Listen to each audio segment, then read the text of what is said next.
Hi besties et bienvenue dans un nouvel épisode. Aujourd'hui, on va parler de la solitude. En fait, ce sujet il m'est venu parce que en ce moment, je suis toute seule parce que mon chéri, il a dû rentrer en France pour des raisons familiales pendant quelques semaines, voire peut-être mois.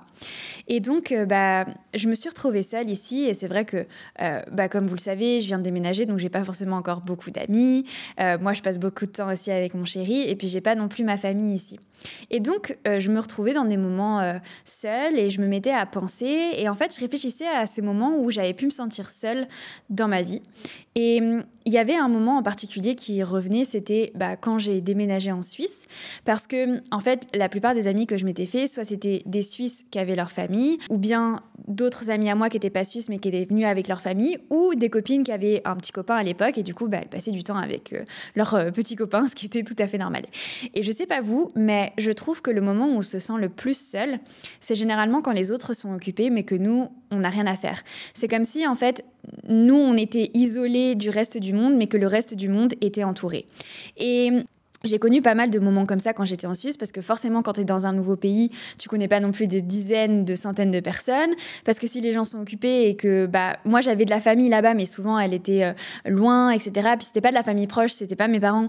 Donc en fait, tout simplement, je pouvais avoir plein de moments où je me sentais seule, mais j'ai trouvé plein de petites choses qui m'ont permis justement de ne pas sentir cette solitude, de me sentir plus entourée, de me sentir animée, de sentir en fait que je vivais ma vie à 100% et que j'étais pas forcément seule et que en fait je pouvais kiffer et apprécier ma propre présence.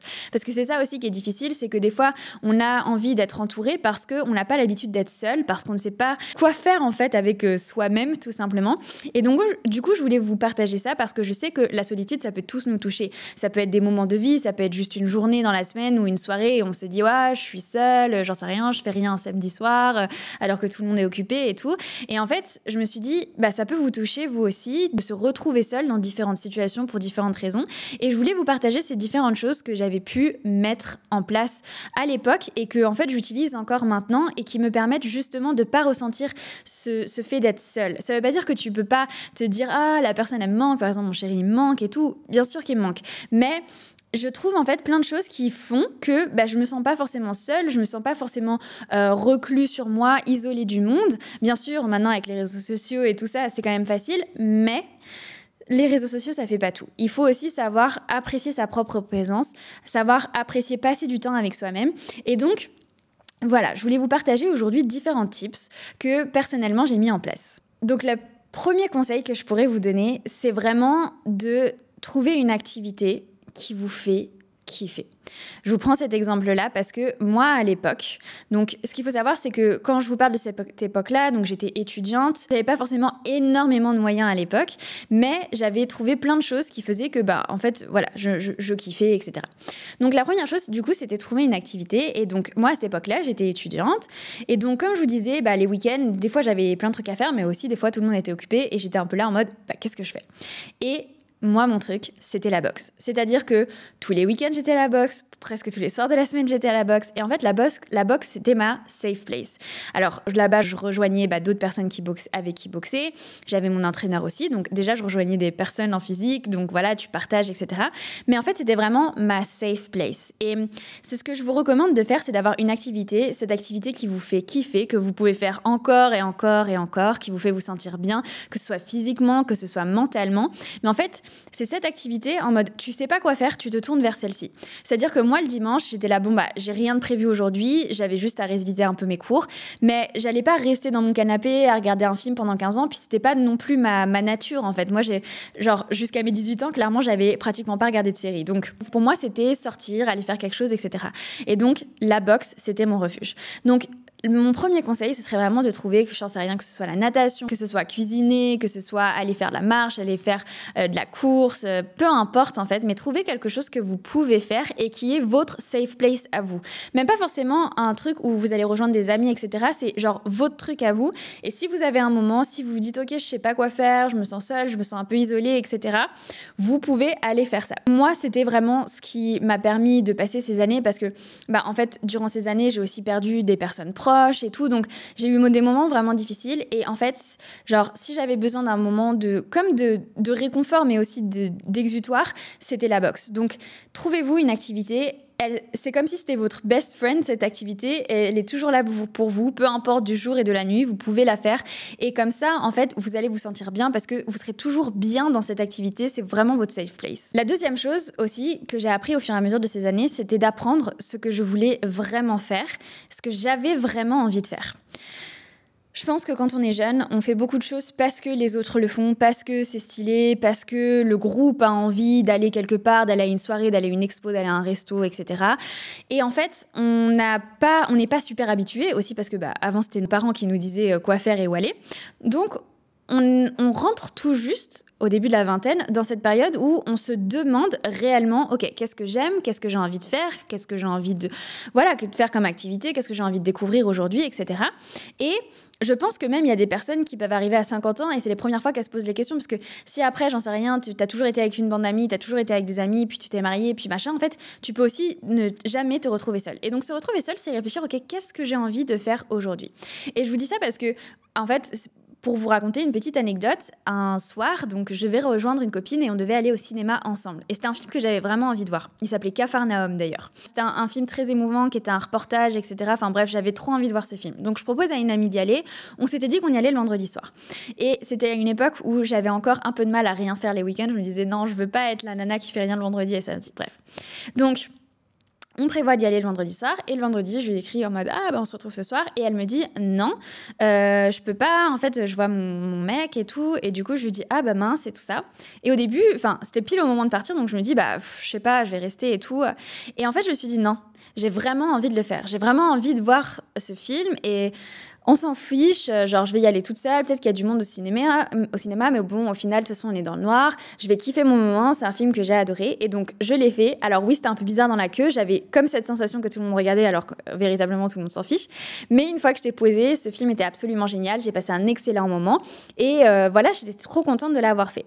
Et en fait, j'ai appris au fur et à mesure du temps, et c'est venu aussi dans des voyages que j'ai fait, mais je vous en parlerai après, et en fait, j'ai appris à me faire cette petite liste des choses que j'ai envie de faire. Là, par exemple, je sais que mon chéri, il n'est pas là. Ce que j'ai fait, c'est que j'ai fait une liste de tous les trucs que j'ai envie de faire ici, à Dubaï. Donc, ça peut être des choses toutes simples. Genre, il y avait un magasin que j'ai toujours eu envie d'aller voir. Puis, c'est pas le truc de mon chéri d'aller dans des magasins de meubles, par exemple, comme la plupart des mecs sur cette planète. Ils n'ont pas envie de se promener chez Ikea. Mais je me suis dit, je vais en profiter pour faire ça toute seule. En fait, c'est mes petits kiffs à moi, mes petits trucs. Et du coup, ce que je fais, c'est que je prends mon téléphone, je me mets plein de petites notes de tous les petits trucs que j'ai envie de faire. Et donc, comme ça, en fait, quand je sais que j'ai des moments off ou je prends des moments pour moi, une journée pour moi, par exemple le dimanche, je vais aller dans ma petite liste et je vais regarder les choses qui sont cool, que j'ai envie de faire, etc. Et ça me permet d'avoir toujours des activités, des idées et ça me permet de me sentir occupée et de prendre soin de moi et d'apprécier le temps que je passe avec moi-même.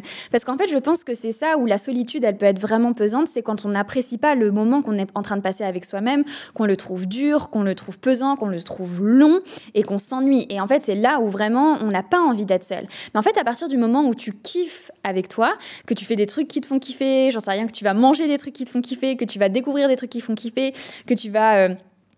faire des excursions, aller prendre le temps de faire certaines choses pour lesquelles tu n'aurais pas forcément l'occasion de prendre le temps, eh bien, en fait, c'est là où tu peux apprécier ta propre compagnie et apprécier être seule. Et donc, tu n'as plus cette sensation d'être seule, tu as juste la sensation de passer du temps avec toi.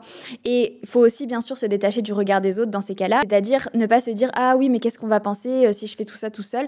Non, peu importe, en fait. On a tous des moments où on est seul et c'est justement courageux d'arriver à faire des trucs avec soi-même et d'arriver à apprécier assez sa présence pour faire des trucs juste avec sa propre présence à soi. Donc ça, voilà, c'était les petites listes des trucs sur les téléphones. Ensuite, le tips suivant, celui-ci, il est un peu moins simple dans le sens où c'est sortir de ta routine, sortir de ton environnement. En fait, quelque chose qui me permettait de me sentir hyper occupée, hyper épanouie, hyper nourrie, c'est le voyage, même si je voyageais seule. Alors, j'ai pas fait énormément de pays seule, mais je suis allée à New York seule et je suis allée aussi en Afrique du Sud seule, à Cape Town. Et dans ces deux endroits-là, je ne me suis jamais sentie seule. Tout simplement parce que, en fait, quand tu changes d'environnement, tout est nouveau. Donc, tout est palpitant, tout est intéressant, tout est à découvrir. C'est-à-dire que chaque chose que tu fais, genre j'en sais rien, trouver où manger, bah ça te prend du temps. Trouver comment aller d'un point A à un point B, bah ça prend du temps. Trouver quelle activité à faire, ça prend du temps. Trouver, j'en sais rien, où est ton Airbnb, tout ça, ça prend du temps. Donc déjà, t'es super occupé et t'es hyper stimulé par ton environnement. Et parfois, en fait, c'est ça qui peut être difficile, c'est que tu es dans le même environnement, la même routine, tous les jours, voilà, le même appartement, les mêmes amis, etc. Et donc, en fait, ça peut être parfois difficile de se dire, OK, comment je sors de ça, comment j'arrive à me retrouver, à me reconcentrer sur moi, j'arrive à sortir un peu des stéréotypes du regard des autres, ah, elle est tout seule, elle fait un truc tout seul. C'est beaucoup plus facile quand tu es dans un pays étranger parce que, bah, en fait, tout est nouveau, parce que tu as moins en fait tous ces stéréotypes que tu peux avoir parce que tu es dans ton pays avec les gens que tu connais, etc. Et du coup, tu vas te redécouvrir toi dans un nouvel environnement avec des nouveaux codes et des nouvelles manières de faire. Et personnellement, ça m'a appris vraiment à me connaître, ça m'a appris vraiment à me guider. Par exemple, quand je suis allée en Afrique du Sud, c'était la première fois où je voyageais vraiment seule. Et en fait, même limite, je faisais la même chose tous les jours, mais je m'étais fait plein de petites routines que je kiffais. Par exemple, j'adorais manger des mangues parce que j'en trouvais pas. Donc, tous les matins, je mangeais ma mini mangue avec, je sais plus ce que je me faisais avec, genre peut-être des œufs, un truc comme ça. Et je regardais un épisode de Shameless, d'ailleurs meilleure série, pendant genre 1 heure, enfin le temps d'un épisode. Je prenais le temps de me lever, je prenais mon petit déj. Après, j'allais un petit peu sur la terrasse, profiter de la terrasse. Ensuite, j'allais à la salle de sport.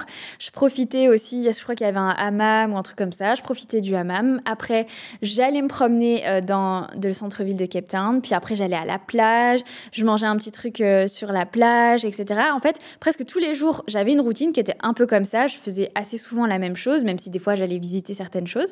Mais en fait, c'était que des trucs qui me faisaient kiffer. C'est-à-dire que, genre, j'avais pris chaque moment de ma journée et j'avais fait, OK, ça, je kiffe trop. La mangue, je fais ça. Le sport, ma session de sport, je kiffe trop, je fais ça. Aller à la plage, à telle plage, je kiffe trop, je fais ça. Et en fait, c'était juste apprendre à me redécouvrir moi, ce que j'aimais, vivre à mon rythme, faire des trucs que j'aimais, ne pas me presser pour certaines choses. Et j'allais me balader dans des petits magasins dans lesquels je serais jamais allée, je parlais à des gens dans la rue. Et en fait, c'est vraiment, le voyage, ça te permet de te sortir en fait de tout ce à quoi on t'a conditionné pendant tout ce temps, qui peut faire que parfois tu te sens seule, tu te sens pas à ta place, ou quand tu te retrouves seule, tu penses plus au regard des autres, ou au fait que tu es tout seul, ou au fait que tu t'ennuies, plutôt que toutes les opportunités que tu pourrais avoir. Et donc je trouve que le voyage, pour ça permet vraiment, ok, je m'enlève tous ces barrières, ce brouhaha mental, et je me mets dans une autre situation, et dans cette autre situation, en fait, je découvre plein de choses sur moi, sur mon environnement, etc. Je me nourris, qu'est-ce que j'ai envie de faire, qu'est-ce que j'ai envie de visiter, qu'est-ce qui me fait kiffer, etc. Et donc, je trouve que le voyage permet vraiment d'apprécier sa propre présence. Et je peux que vous le recommander. Et bien sûr, vous n'êtes pas obligé d'aller en Afrique du Sud pour faire ça. Vous pouvez aller, j'en sais rien, en Espagne, en Italie, etc. Il n'y a pas besoin d'aller à l'autre bout du monde. Mais en fait, déjà, je trouve que à partir du moment où la langue change, la culture change, il y a déjà tout un autre regard que l'on peut avoir et une autre sensation que l'on peut ressentir. Et ensuite, ça, c'est plus récent. C'est au cours de ces 3 dernières années environ que j'ai ressenti ça. Donc, ça fait moi à peu près 3 ans que vraiment, chaque année, je me mets des objectifs ultra précis, donc par catégorie, que ce soit la famille, que ce soit le couple, que ce soit la carrière, que ce soit l'argent, etc. Donc, je vais vraiment me mettre des goals, mais super précis, parce que c'est toujours les objectifs SMART, mesurables, quantifiables, atteignables, etc. Et donc, grâce à ces objectifs, en fait, je sais exactement où je vais dans la vie parce que j'ai ma vision, comme je vous le répète tout le temps, et je veux atteindre cette vision. Et donc, en fait, je me suis rendu compte qu'à partir du moment où tu as des objectifs, tu ne t'ennuies plus jamais. T'as plus jamais cette sensation d'être seule, de pas savoir quoi faire de toi, de pas savoir où aller, comment passer ta journée, ou d'avoir l'impression que la journée, elle est longue, et voilà. Parce qu'en fait, c'est comme si tu avais constamment des choses à faire. Personnellement, c'est la sensation que j'ai. C'est-à-dire que, en fait, je sais que j'ai des objectifs, je sais que je veux les atteindre au plus profond de moi. C'est-à-dire que j'ai pas mis des objectifs vite fait comme ça. Non, c'est que genre ma vision elle est tellement forte, comme je vous le répète tout le temps, je me la répète chaque matin, donc ma vision elle est ultra forte et mes objectifs sont directement en corrélation avec cette vision. Et donc en fait, je sais à 100% que je veux les atteindre, mais vraiment au plus profond de moi. Et donc en fait, dès que j'ai un peu de temps, je trouve des nouvelles choses qui vont me permettre d'atteindre mes objectifs plus rapidement. Il y a des nouvelles idées qui viennent à moi, je me mets à travailler, je me mets à bosser sur certaines choses, élaborer certaines choses, etc. Même si tu parles à certains de mes amis, je dis tout le temps, et je m'en suis rendu compte, ça fait à peu près 1 an que je suis comme ça, où je dis « Ah non, mais tu sais, t'inquiète pas, le mois prochain sera un mois plus tranquille, là c'est vraiment busy, puis là ce sera plus tranquille, puis en fait le mois prochain, j'ai un autre projet, je me dis « Ah tiens, je vais refaire toute la formation WeInvest, je vais toute la revoir de long en large, rajouter des modules, machin, ce que je suis en train de faire là. » Et en fait, à chaque fois, c'est ça. Et genre, là, je me suis dit, bon, je vais engager une assistance, j'aurai plus de temps pour moi, hein, machin. Non, je travaille toujours autant. C'est juste que je trouve d'autres idées, tout simplement parce que j'ai des objectifs, je veux les atteindre. Et donc, en fait, dès que j'ai du temps libre, mon cerveau, il va être en mode, OK, ah, ça, c'est une bonne idée pour atteindre cet objectif. Ah, ça, c'est une bonne idée pour atteindre cet objectif, etc.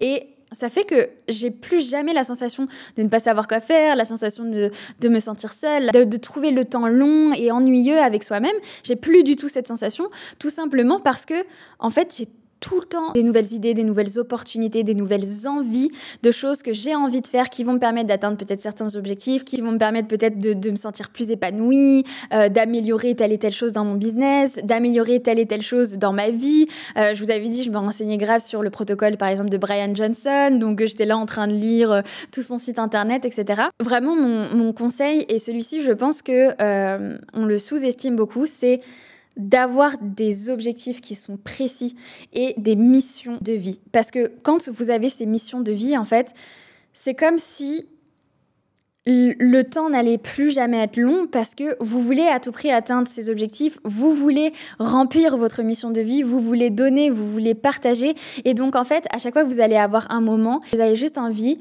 d'utiliser ce moment pour faire plus, développer plus, vous épanouir plus, améliorer ci, améliorer ça, etc. Et donc, personnellement, moi, j'ai cette sensation de ne absolument plus, mais pas une seule seconde, ne pas savoir quoi faire, trouver le temps long, m'ennuyer avec moi-même, etc. Genre, je suis super excitée, mais parce que ma mission de vie et mes objectifs me font kiffer. Si ça me faisait pas kiffer, je pense que bon, je les remettrais à demain. Mais à partir du moment où cette vision, elle est au plus profond de toi, à partir du moment où ta mission de vie, elle est au plus profond de toi, tes objectifs, tu y crois à 100% et tu as réellement envie de les atteindre, que tu as vraiment travaillé là-dessus, en fait, tout va tourner autour de ça. Et bien sûr, je ne dis pas que c'est des objectifs que financiers, que carrière. Ça va être s'améliorer dans son couple, s'améliorer sur physique, son apparence, etc. Mais quand tu as réellement envie d'atteindre tes objectifs, eh bien, tu fais vraiment tout pour pouvoir les atteindre. Et donc, en fait, d'un coup, si vous voulez, chaque minute de votre vie prend tout son sens parce que c'est des minutes qui sont extrêmement précieuses pour pouvoir contribuer, pour pouvoir améliorer notre monde, pour pouvoir atteindre des objectifs que vous êtes donnés, pour pouvoir partager plus avec vos proches, etc. Donc là, on s'ennuie plus en fait. Genre, notre présence avec nous-mêmes, elle est juste trop géniale parce qu'elle permet de nous améliorer, de nous élever et de vivre ce qu'on a vraiment envie de vivre, de réaliser ce qu'on a vraiment envie de réaliser dans notre vie. Et en fait, c'est juste une opportunité en plus, des moments où on peut se retrouver seul pour pouvoir progresser dans tous ces différents aspects de notre vie. Je pense que c'est vraiment les 4 différents aspects qui m'ont aidé en fait à véritablement ne plus me sentir seule quand je suis seule, c'est-à-dire que je suis pas entourée de personnes, et ce qui m'a vraiment permis en fait de me sentir épanouie et heureuse, même quand la seule présence que j'ai avec moi, c'est moi. Et je vous le souhaite aussi parce que on est beaucoup plus heureux comme ça. Si tu es toujours en train d'avoir besoin de la présence des autres pour te sentir heureux, pour te sentir épanoui, etc., tu peux vite te sentir très triste parce que malheureusement, tout le monde a sa vie et tu peux pas toujours compter sur les autres. Donc c'est pour ça que c'est important de s'apprécier soi, d'apprécier sa propre compagnie, de définir ce que l'on veut, de définir ce qui nous fait vraiment kiffer dans la vie, parce qu'en fait, notre meilleur ami et celui qui peut combler le plus notre bonheur dans notre vie, c'est nous. C'est pas la personne à côté, c'est nous. Bien sûr que les personnes autour de nous qu'on aime contribuent à notre bonheur, mais il faut savoir être heureux avec soi-même, savoir apprendre à se connaître et à partager du temps avec soi. Voilà. En tout cas, j'espère que cet épisode vous aura plu. Surtout, n'hésitez pas à mettre un petit 5 étoiles sur l'application de podcast que vous utilisez. Si vous avez apprécié l'épisode, ça aide le podcast à être mieux référencé. Et vous pouvez aussi le partager sur Instagram. J'adore toujours voir vos stories où vous partagez le podcast. C'est un vrai plaisir. Je vous remercie d'avoir écouté ce podcast. Et puis, on se retrouve lundi pour un nouvel épisode. Ciao, ciao.